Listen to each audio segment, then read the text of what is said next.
What was the French Sanhedrin, Jewish assembly, and what were the garments worn by the chief rabbi Yosef David Zinheim that you present in Great Jews Treasures? So Rabbi Yosef David Zinheim lived from 1745 to 1812. He authored a very classic sefer, it's still being used today, called the Yad David, and he was the foremost rabbi in France of his time.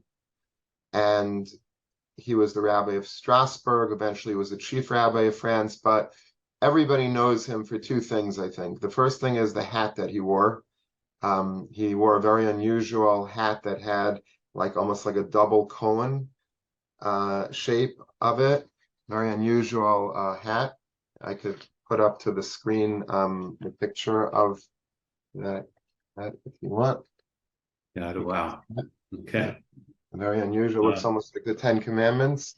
And then what was the second most famous thing about him, and obviously it's the first most famous thing about him, was that he was the leading member of the Great Sanhedrin that was convened by Napoleon. And Napoleon, of course, was the emperor of France, and he was a great conqueror. And one of the things that he did was he wanted to emancipate the Jews of Europe and of France. He wanted to break down the ghetto walls, and this was met actually with mixed reactions by the rabbinic leadership of the time. Some felt that this was a wonderful opportunity. We're going to have freedom. We're going to be able to, have much more commerce and much more livelihood, and a lot of doors will be open to us. Others were scared that maybe all these doors opening were not so good for the Jewish people, because it would open them up to the culture surrounding them, the very decadent culture that was around at the time. And I think both were true. It was a time of great great freedoms and liberties of the Jews of that era, who were suffering greatly before that, but at the same time, many Jews took that road out of the ghetto and never looked back.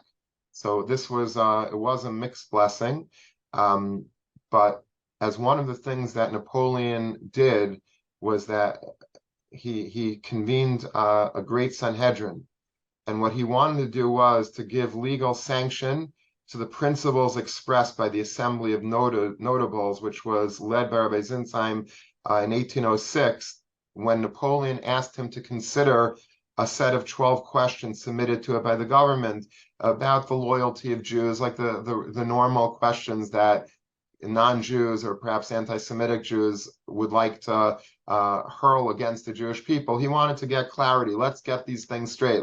Iron it out. Let's see what you have to say on these 12 important matters that everybody wants to know about.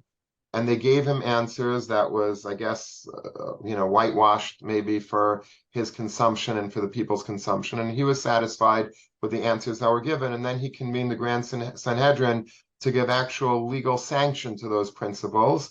And he was trying to copy, of course, the ancient custom of the Sanhedrin that existed in the temple's times, when there were 71 wise men that met, and they sat in like a semicircle and conducted the affairs of the judiciary of the Jewish people, like the Supreme Court of the Jewish people.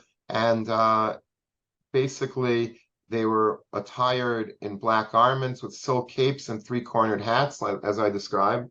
And one day, as I was looking through or maybe I think a scholar showed it to me, that there was an auction that was going to take place in France, in Paris, and of all things was a complete set of the garments of the chief rabbi. Imagine that surviving so many, hundreds of years and world wars, and completely intact, a beautiful garment with his hat. I'll put that up to light as well. And that was sold on auction. I don't know how much it fetched, but it was a beautiful, beautiful piece, and I felt I needed to include it in the book. So I put in a chapter called Royal Garments, which I included many, very, very important garments that were worn by different Jewish leaders that, again, symbolized their unique role in Jewish history.